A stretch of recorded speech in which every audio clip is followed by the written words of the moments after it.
Friends, welcome back to AppIQ, and in this video I'm going to show you how to set your size and transparency on your Samsung keyboard for your Samsung phone. So you want to swipe up and go to your settings, guys, and you want to find general management. You want to tap on that.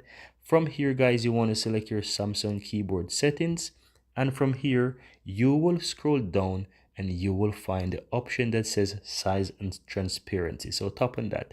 Now from here you will see your keyboard, and as you can see there, it is surrounded by like a blue box. If you use the middle icon there, you can move where you want your keyboard to be, as you can see there, and you can use from the top, or you can also do from the size to set how you want your keyboard. So as you can see, I am adjusting how I want my keyboard to be there, and this is how you can easily go ahead, guys, and adjust your size and transparency for your keyboard. I really hope you found this useful, guys, and if you do, don't forget to give this video a like. Let me know in the comments below. Hit that subscribe button, and thank you guys for watching. See you next time, guys.